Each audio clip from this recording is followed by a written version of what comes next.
চলে আসলাম। কি আপনারা কি শুরু করে দিয়েছেন আবার? এখন আবার দেখতেছি অনেক সাধু বাবা আসছে, আফসোস লীগ আসছে। এরা কোত্থেকে বার হলো? এরা আন্দোলনের সময় কই ছিল? এরা চুপচাপ ছিল, এখন আবার সেই সুন্দরভাবে কথাবার্তা বলতেছে। এদের বিরুদ্ধে কথা না বলে আর থাকতে পারলাম না, অনেকদিন চুপচাপ ছিলাম। রাস্তার ন্যাংটা করে এক শালারে হাঁটাইতেছে, সেই কথা নিয়ে আরে বাবা কত কথা। এইভাবে একজন মুরব্বীরা ন্যাংটা করা উচিত হয়নি, ঠিক কাজ করেনি, ছাত্রজনতা ঠিক কাজ করেনি। আরে আপনারা শালারা এতদিন কই ছিলেন?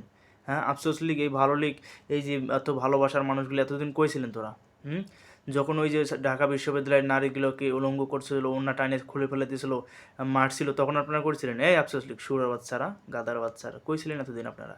এখন আবার ওই এক শালারে ইয়াবা ধরা খাইছে শালা, আবার এক মৌলবীরে কান ধরে ওটা বসা করছিল, তখন আপনারা কিছু বলেন না না? আর এখন ওই শালারে কান ধরিয়া জাঙ্গিয়া খোলাইয়া প্যান্ট খোলাইয়া হাঁটাইতেছে, রাস্তায় ইস্কা উঠাইতেছে, এটা আপনার গায়ে লাগে না? আপনাদের চোখ কি নাই?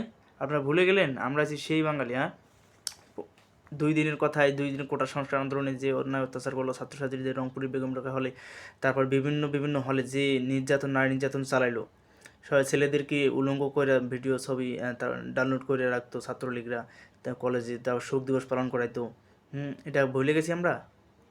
আমরা অত সহজে তো ভুলের জাতি না। আমরা বীরের বেশে আসছি, বীরের বেশে থাকতে চাই। এই যে সাধারণ মানুষ যখন আফসোস লীগ বাইরে হয়েছে, এরা আবার কি নতুন ধরনের কথা আবিষ্কার করতেছে? এদের যে কি করতে ইচ্ছা করতেছে? আমরা কাউরে উস্কানি দিছি যে ওরে মার, ওরে ধর আমলিকের মতো? আমরা কি আমলিকের মতো যে ওরে মারতেছি, ওরে কাটতেছি, এরকম করে উস্কানি দিছি? উস্কানিমূলক ভিডিও দেখতেছেন কোনো? হ্যাঁ, আর এখন আবার আফসোস লীগ বাইরে হয়েছে যে এই কাজ ঠিক হয় নাই, ওই কাজ ঠিক হয় নাই। শালা শুয়োরের বাচ্চারা, এদেরকে ধরিয়া বাটাম দেওয়া উচিত আগে এখন।